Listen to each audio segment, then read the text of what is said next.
Oi, oi, tudo bem contigo? Bora para mais uma aula de História do Brasil aqui do Foco. Hoje vamos seguir as nossas aulas aí explorando o ponto 2 do edital, ainda dentro da História do Brasil colônia. Hoje vamos analisar a nova política colonial vistas aí na segunda metade do século XVIII, onde uma presença ilustre vai chegar na história do Brasil, que é o primeiro-ministro chamado Marquês de Pombal. Bora lá? Bom, como estamos falando sobre uma nova política, nós temos que ver o contexto desse assunto. Então, convido vocês a pensarem um pouquinho sobre o século XVIII. Estamos vendo nas sequências das nossas aulas uma mudança com a economia do ouro. O ouro ele vai mudar o século XVIII não só no Brasil, como na nossa metrópole e nos portugueses.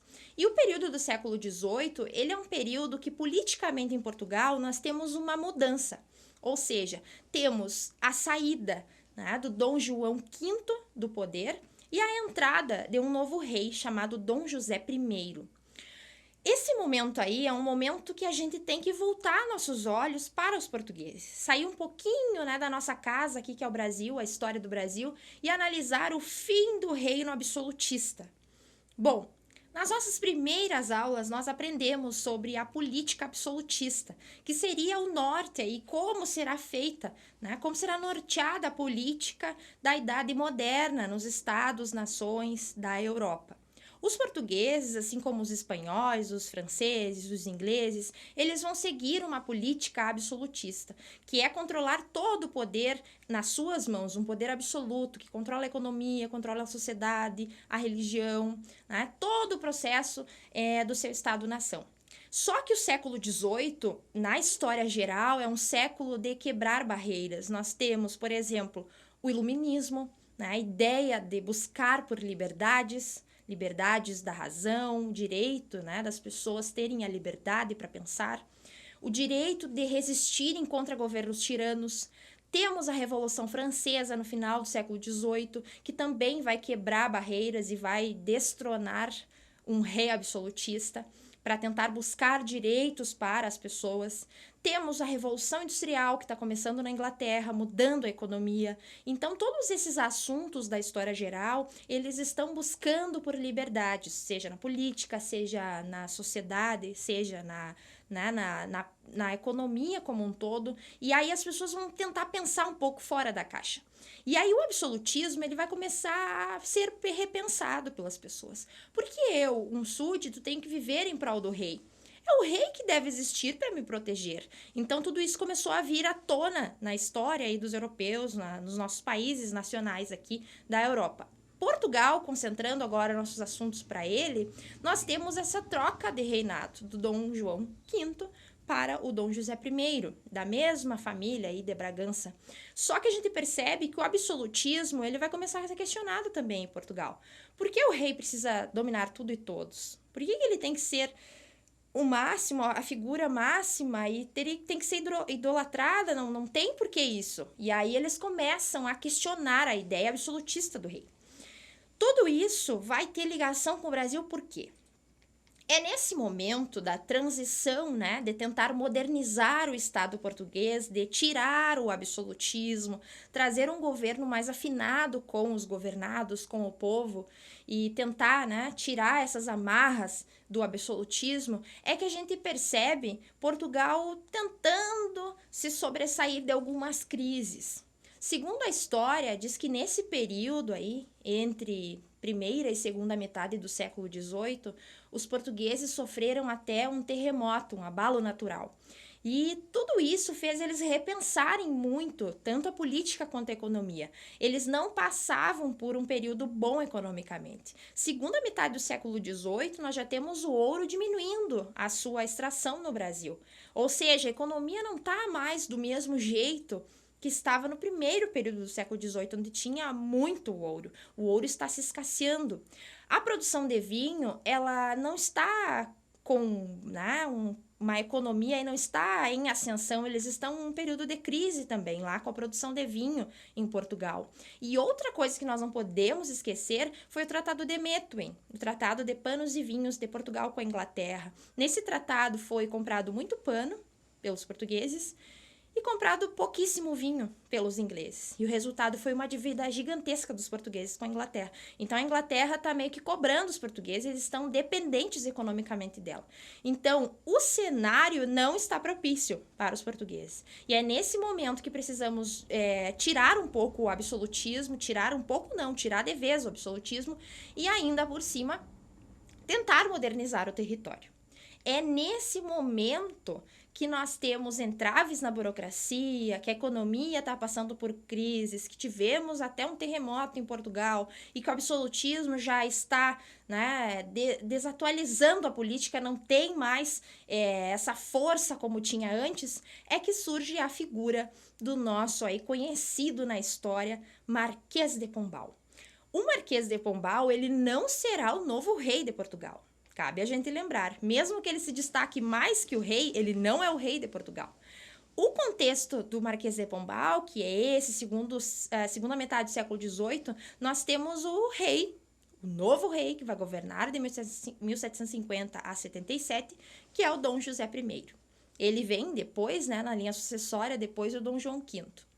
O Dom José, ele vai, na verdade, escolher os seus ministros, e o ministro mais famoso do governo do Dom José é o José de Carvalho e Melo, ou seja, né, o Sebastião José, que é o Marquês de Pombal. Ele nem vai ser conhecido tanto pelo seu nome, mas sim por esse título de nobreza que ele ganhou do rei, que é o título de Marquês. O Marquês de Pombal, ele terá uma missão. A primeira missão é modernizar Portugal, politicamente, economicamente, até religiosamente, e também modificar a colônia brasileira, a colônia dos portugueses, para que ela renda mais lucros. Então, aqui para o Brasil, todo esse contexto europeu, ele tem muita ligação com o projeto do Marquês de Pombal para o nosso território, para, eu diria, apertar o cinto, né, da fiscalização, da economia e da política portuguesa nas nossas terras brasileiras. Serão 27 anos onde Pombal vai ser o primeiro-ministro do Dom José e que vai promover aí uma mudança drástica na economia, na política, na sociedade, tanto de Portugal quanto na do Brasil colônia. Para os portugueses é uma coisa muito positiva, vai ser muito bom a presença do Marquês de Pombal. No Brasil, quem está no Brasil desse período vai sofrer aí um radicalismo, porque ele vai fiscalizar mais rigidamente, vai ser mais agressivo na política fiscal, e isso vai ser percebido até em revoltas no Brasil. Então, a segunda metade do século XVIII, na história do Brasil, é marcada pela presença das leis impostas, das modificações trazidas aí pelo Marquês de Pombal, que lá de Portugal vai expedir, né, várias leis, vai concretizar muitas leis que serão vistas no Brasil colônia. Bom, as primeiras medidas tomadas pelo Marquês de Pombal, elas dizem respeito a Portugal. Eu preciso, dentro do ponto 2 do edital, eu preciso ter a responsabilidade de saber tudo o que aconteceu em Portugal na administração do Marquês de Pombal? Não. Eu preciso conhecer como ele conseguiu se destacar tanto lá para poder ter, né, autonomia para mandar essas leis, para modificar a política do Brasil colônia. E aí as leis e toda a administração de Pombal, né, para o Brasil, aí é a nossa responsabilidade de saber.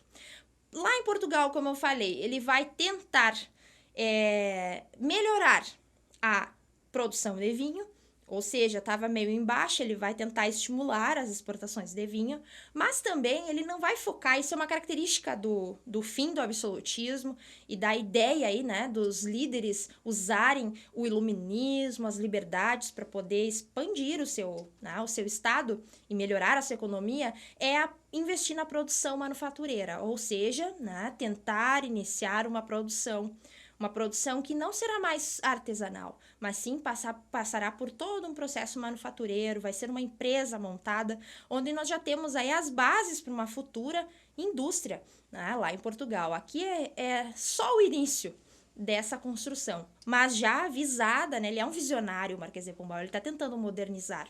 Vendo também que nós precisamos, em Portugal, diminuir a presença dos ingleses, que era deles que nós comprávamos os tecidos. Então, precisamos produzir o que precisamos também, para não ficar dependente da Inglaterra.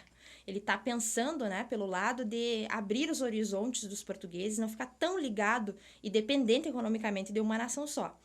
Aumento do controle administrativo, né, tentar controlar mais a política, tentar fiscalizar a política dos portugueses.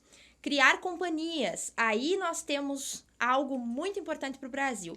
Nós temos 2 companhias que os portugueses, aqui na ordem do Marquês de Pombal, eles criarão no Brasil. A primeira é Comércio do Grão Pará-Maranhão. E aí nós temos datas marcadas para a nossa prova aí, que é de muita importância vocês frisarem essas datas para as questões, porque na prova isso aparece, eles cobram datas da gente. E aqui é só mirar no segunda metade do século XVIII, que tu não vai se perder. Todas serão a partir de 1751 para frente. Nenhuma será na primeira metade. Todas na segunda metade do século XVIII, que vai até, né, 1751, mais ou menos, até 1800. Vai ser tudo nesse momento, tá? Primeira companhia de comércio, segunda companhia de comércio, Pernambuco-Paraíba. A primeira, né, região ali, Maranhão, 1755, segunda, Pernambuco-Paraíba, 1759. O que são companhias de comércio? São novas no Brasil ou já existiam?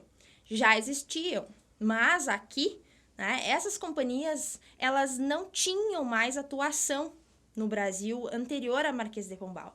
E ele vai reativar essas companhias para aumentar a fiscalização. Então, de tempos em tempos, essas companhias de comércio vinham para o Brasil para fiscalizar, cobrar, né, e tentar puxar aí pelos lucros, tentar fazer com que a colônia renda cada vez mais lucros. Então, temos aí 2 companhias que vão fiscalizar e cobrar impostos de forma mais rígida, porque a colônia, ela estava aí meio que com o cinto solto, e aí Marquês de Pombal vem e aperta esse cinto aí. É uma ideia de lucrar cada vez mais com essa nova política do Marquês. E aí nós temos, né, também ele mirando, isso eu acho de extrema importância para vocês, poderia ser uma questão esse ano de prova, que é a visão do Marquês de Pombal de não ficar só no plantation. Lembram no plantation? Plantar um produto só, que a cana, não ficar mirando só na cana. A cana já perdeu a sua importância, que era a única produção, né, de produto exportador da colônia. Aí ela entrou em crise por causa da plantação da Holanda nas Antilhas, aí veio o ouro, mas aí o ouro já se vai em seguida, não podemos ficar só numa economia. E aí vem o Marquês de Pombal com essa ideia de explorar aí não só né, a economia da cana, mas a economia do algodão, né, a economia de outros tipos de plantações que podem ser colocadas aqui no Brasil também, não ficar só em um produto. A ideia é tentar variar para que tu não fique dependente só de uma economia. Então, aqui a gente começa a perceber a ideia, né, a visão dele de não ficar aí naquele projeto arcaico do absolutismo, mas sim de tentar modernizar até a própria colônia. Mas não porque ele quer a colônia progredindo para o Brasil, ele quer que a colônia consiga progredir para eles terem cada vez mais lucro. Então, essa é a ideia, né? É extrair o maior lucro da colônia. Aí agora, passando só para o Brasil, nós temos aí as medidas dele aqui, né? Nós não temos o Marquês de Pombal vivendo no Brasil, mas nós temos ele focado lá em Portugal em expedir, em decretar leis que aqui sejam regulamentadas. Então, olha só, temos 3 datas e acontecimentos marcantes na história do Brasil com a Era Pombalina, ou seja, nesse período aí, 1750 a 1777, que é a fase do Dom José I, né, porque ele é o ministro do Dom José. A abolição da escravidão indígena. Olha esse assunto. Como é que é, professora? Mas não é a Lei Áurea que vai abolir a escravidão no Brasil só lá em 1888, na monarquia, no segundo reinado? Pois é, a escravidão negra sim, mas a escravidão indígena será abolida sob uma medida do Marquês de Pombal. Notem que a história traz 2 datas para a gente estudar a abolição da escravidão indígena. A primeira em 1755, onde foram lá no estado do Grão-Pará, em Maranhão, as primeiras regiões para que houve indícios de que abolisse a escravidão indígena. Lá foi decretado primeiro, e depois essa vai ser uma lei válida para o restante da colonização do Brasil em 1758. Então, nós temos aí 1755, iniciando essa política de abolição da escravidão indígena e tomada a proporção ampliada para todo o Brasil em 1758. Os indígenas aqui, eles serão decretados livres, e nós teremos também na história aí da Era Pombalina uma mudança na educação, porque quem cuidava desse projeto indígena, quem cuidava dessa estrutura aí de catequizar os indígenas, educar os indígenas para essa nova, esse novo olhar que é a colônia, são os padres jesuítas. E aí nós vamos ter também uma mudança aí sob a ótica da educação, porque os indígenas aqui, segundo a história, eles vão ser entregues à própria sorte, não terão mais um auxílio, mais uma instrução do governo da colônia. E aqui, quem fazia isso eram os padres jesuítas. Então, até com a Companhia de Jesus, nós teremos algumas mudanças por causa da política do Marquês de Pombal. Próxima data, 1759, é uma atrás da outra, anotem aí. 1759, nós teremos a extinção das capitanias hereditárias. Lembram que 2 prosperaram muito bem, que era São Vicente do Martim Afonso de Souza, lá no início, esse núcleo, e a outra Pernambuco, do Duarte Coelho.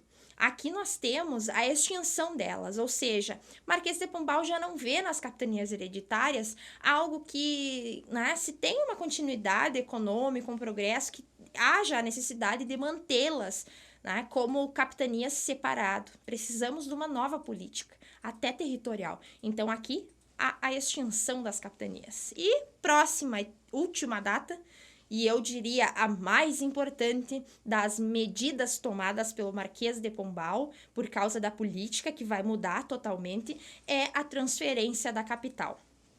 Sai de Salvador e vai para o Rio de Janeiro, em 1763. Então, nós temos a transferência do núcleo que era lá no Nordeste, e que já não fazia mais sentido, porque a economia de maior produção não estava lá. Agora nós temos centro-sul ali, a região central, centro-sul, que é a região ali ouro, a produção toda ela está voltada para esses núcleos mais urbanos agora. E aí eles planejam e pensam, e Marquês de Pombal idealiza aí essa nova capital, que é na cidade, aí no estado do Rio de Janeiro. Aqui eles vão iniciar uma política de fiscalização maior. Nós teremos, inclusive, aí mais ou menos em 1777, nós teremos também o decreto da derrama, que é o último imposto sobre o ouro. No imposto da derrama, decretado pelo Marquês de Pombal, nós teremos ele fiscalizando rigidamente a colônia, expedindo essa ordem para cá. E aí nós teremos a cobrança do quinto atrasado. As pessoas, às vezes, acabavam devendo impostos, deixando para depois, para pagar o imposto, acabavam concentrando o ouro, ao invés de quintar em barras. E aí, nesse momento, quando o ouro está caindo, está declinando no Brasil, não se encontra mais ouro como na primeira metade do século XVIII, o Marquês de Pombal vai acabar decretando a derrama, que é a cobrança atrasada dos quintos, e eles faziam de forma até violenta, eles invadiam as casas, tomavam até os bens das pessoas, visto que a derrama, ela será motivo aí de revoltas que buscam a independência do Brasil daqui a pouco. Então, aqui notem que a fiscalização está sendo cada vez mais rígida. E aí a mudança para a capital, Rio de Janeiro, é para facilitar o contato entre todas essas regiões que estamos produzindo e tendo ligação econômica no Brasil colonial. Como eu falei sobre jesuítas e sobre indígenas, como agora abolimos a escravidão dos nativos, nós temos que pensar como que vai ficar a economia, que é o último momento, a última fase aí, praticamente do Marquês de Pombal enquanto primeiro-ministro. O Marquês de Pombal, ele tem uma visão referente à religião que é dizer, a religião, ela atrasa um pouco a política do Estado. Por que atrasa? A religião não é religião, o Estado político não é política, é uma coisa separada? É separado. Só que nesse momento nós temos o apoio, né, do projeto colonizador, o apoio dos católicos, o apoio da igreja. E a igreja, muitas vezes, ela meio que tomava conta do Estado e tentava controlar e se meter nos assuntos políticos. E aí aqui a gente percebe que lá em Portugal nós já temos um projeto que ele mesmo expulsa os jesuítas de lá, de Portugal, e acaba, né, trazendo esse decreto, ampliando para o Brasil. Ou seja, o Marquês de Pombal vai decretar a expulsão dos jesuítas, tanto de Portugal quanto do Brasil, em 1759. Um ano depois, né, de ter a uniformização da abolição da escravidão indígena. Então, nós percebemos que ele não quer mais que o jesuíta tome conta da educação do indígena. Nós temos um exemplo muito prático e fácil, que é os Sete Povos das Missões, que nós vimos em aulas passadas, um tratado feito de Madrid que estourou uma guerra, chamada Guerra Guaranítica, em 1755. Ali até 55, 50 a 55. O que acontecia? Os padres, eles formavam reinos à parte dentro da colônia, protegiam os índios e tentavam se colocar como poderosos na colônia, formando núcleos que eles controlavam, né? Tentavam colocar-se até acima da coroa, até do rei português. Então, o Marquês acha que os jesuítas, tendo um domínio, tentando controlar e montar poderes e grandes territórios de controle por causa dos indígenas, que eles se aproveitam, né, desse assunto aí, que é educar os indígenas, o Marquês acha que eles estão formando reinos dentro da colônia.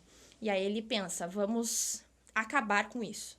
Isso vai melhorar muito a nossa política, vai tirar esse atraso que é o controle dos jesuítas sobre os indígenas e se aproveitar disso para controlar muitas terras no Brasil. Então, há a expulsão desse grupo. Mas e os índios? Quem é que vai educar os índios? Quem é que vai cuidar dos índios? Aí nós temos uma nova política de estudos, de ensino sendo colocada no Brasil. E aí nós temos até a briga dos políticos ou da administração, né, junto do Marquês de Pombal, com os padres. Diz que eles vão, né, tirar, roubar tomar, digamos assim, toda a riqueza que os jesuítas fizeram aqui na colônia, vão tomar até destruir, queimar os livros, os manuscritos. Eles não querem mais a presença jesuítica aqui no Brasil e nem em Portugal. E aí é que a gente começa, né, com a ideia do ensino público no Brasil. Quando começou o ensino público? A resposta está na aula de hoje. É durante a Era Pombalina, durante a nova política colonial. Nós temos aí a ideia de que agora o curso ele não vai ser mais humanizado, como era pelos padres, ensinar sobre humanidade, e sim sobre aulas régias, aulas separadas. Vai ter matérias isoladas, né? Matemática, português, idiomas, aritméticas, artes. E aí nós vamos começar com essa ideia da educação pública no Brasil. A ideia tanto é que o governo vai criar um imposto chamado subsídio literário para, né, conseguir extrair da economia da colônia um valor para que pudesse ser pago esses professores, que serão, né, professores isolados também, que não têm ligação com a igreja e que sim terão formação nessas áreas, nessas disciplinas aí, áreas do conhecimento. E aí, em 1772, a gente tem o início dessa ideia, né, que faz sentido até hoje, que é o ensino público oficial, ou seja, tirar a instituição católica da educação brasileira e aí fixar, né, ficar aí focando só na educação pública, sem uma interferência religiosa. Será que isso vai dar certo num Brasil colonial, sem o jesuíta, com professores que serão pagos com imposto criado agora, nesse momento aí, final do século XVIII? Diz a história que a experiência não foi de tanto sucesso. E aí diz que muitos professores nem conseguiam dar aulas porque o pagamento, por causa do imposto, o pagamento muitas vezes nem chegava a eles. Porque, na verdade, o ouro está em decréscimo, a economia está tentando, né, continuar. A economia de Portugal não está tão boa e diz a história que os primeiros salários dos professores na educação do ensino público aqui na colônia, eles já atrasavam. E aí os professores nem queriam se preparar e nem dar aula. faziam o que a gente vê hoje na atualidade, que são as greves. Nós temos aqui os professores já se queixando porque não eram valorizados, e também os próprios estudantes se queixavam porque os professores muitas vezes nem se preparavam, porque não tinham o estímulo da valorização já no início que isso foi criado. Então aqui a gente vê, né, que a instituição que está sendo criada, né, ela já começa com problemas. E aí não é que o Brasil e os portugueses, eles acabam tendo que voltar, pedir auxílio dos jesuítas que foram expulsos daqui. E aí é que voltam alguns jesuítas, mas eles dizem, olha, voltamos, mas não vamos fazer mais as aulas que fazíamos da companhia. Nós iremos montar as nossas escolas. E aí é que surgem as escolas com ligação, com uma metodologia religiosa, e aí surgem as escolas carmelitas, as beneditinas, as franciscanas, que são escolas educacionais, mas com uma ligação religiosa, com uma formação aí, né, em que os religiosos, os clérigos é que vão fundar essas escolas. E aí a gente percebe que o Marquês de Pombal, ele acabou modificando muitos lá o território português, a política, mas também o Brasil. Vemos a transferência da capital, conseguimos ver a abolição da escravidão indígena, vimos as companhias de comércio, a expulsão dos jesuítas e a criação do ensino público brasileiro. Então a gente percebe aqui, né, que a Era Pombalina, ela vai acabar tendo consequências, e as principais consequências é a ideia aí de que a colônia não vai aceitar tudo na tranquilidade. Nós teremos movimentos, revoltas no Brasil, que virão nas próximas aulas, mostrando um pouco também do reflexo dessa política feita, né, pelo que nós chamamos na história de um déspota esclarecido. Para finalizar a aula, eu quero fazer 3 exercícios com vocês. Nós percebemos que o Marquês de Pombal, ele é tido na história como um déspota esclarecido. O que é isso? É um líder que deixou, nesse período de transição da Idade Moderna para a Contemporânea, ele deixou de ser absolutista e no seu traquejo político, na sua forma de governar, ele adotou alguns princípios do iluminismo, e aí ele acaba sendo chamado por muitos como um déspota esclarecido. Déspota, a palavra vem de líder ou tirano, ditador, mas aqui na verdade ele se esclarece frente ao iluminismo. E aí nós teremos alguns projetos modernizantes, como nós vimos. Então o Marquês de Pombal, ele se enquadra aí nessa ideia de líderes que acabaram, né, mudando a política de absolutista para uma tendência iluminista. É o que nós chamamos de déspota esclarecido. Agora, vamos lá, vamos fazer umas 3 questões aí para a gente finalizar essa aula sobre Marquês de Pombal, Era Pombalina e essa nova política colonial. Questão 1. A longa administração pombalina causou controvérsias ao expulsar os jesuítas de Portugal, porque primeiro foi de lá, depois daqui, e de todos os seus domínios. Em 1759, estamos falando de Brasil. Tal expulsão, que implicava o confisco dos bens religiosos, pode ser atribuída ao quê? Então, pausa teu vídeo aí, analisa, responde e volta comigo para a gente resolver juntos. Vamos lá? Olha só. A. Ao enorme déficit do tesouro português, provocado pelas despesas feitas com a construção de Lisboa, destruída pelo terremoto. Opção B. A antipatia que o ministro, seguidor da filosofia iluminista, nutria pelos jesuítas, responsáveis pelo atraso cultural do país. Opção C, a vontade de igualar-se à monarquia francesa, ficar igual à monarquia francesa, praticando o despotismo esclarecido. Opção D, ao processo de centralização administrativa, que exigia a eliminação da Companhia de Jesus, acusada de formar um estado à parte no Brasil e em Portugal. Ou E, a não aceitação de Pombal da política do despotismo esclarecido, que era bastante defendida por inacianos. Olha só. Aqui nós analisamos o quê? Que temos um problema do Marquês de Pombal, da política portuguesa com os padres. E nós sabemos que os padres aqui, eles querem ter um poder maior, tanto em Portugal quanto na colônia. Nós temos eles montando, né, uma política ali de controle se aproveitando da catequese com os índios, onde nós vemos que eles tentam ter um poder, até muitas vezes tentando se sobrepor sobre a metrópole. Então, aqui a gente percebe que A está falando de economia e do terremoto, somente dele. A B, o Marquês, ele tem antipatia, não disse o porquê.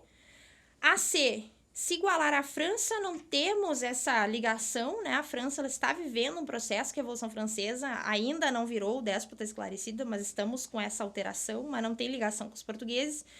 E, por exemplo, a E diz não aceitação ao despotismo, ele era considerado um déspota. Então, a única que é referente ao momento mesmo é a D. Ela está falando sobre centralizar a administração, aumentar a fiscalização e a denúncia de que a companhia ela formava um estado à parte, ela estava com um grande poder. Um exemplo disso são os 7 povos das missões, que nós tanto vimos em aula já. Então, os padres estavam formando os reinos à parte. E não pode ter um reino dentro de uma metrópole, dentro de uma colônia, desculpem. A metrópole é quem manda na colônia e não os padres jesuítas. Então tá aí, né, a briga dos padres com o Marquês de Pombal, que vai acabar expulsando eles do Brasil e de Portugal. Vamos para a questão 2. A liderança do governo português pelo Marquês de Pombal repercutiu em vários aspectos da política colonial no Brasil. Como que, né?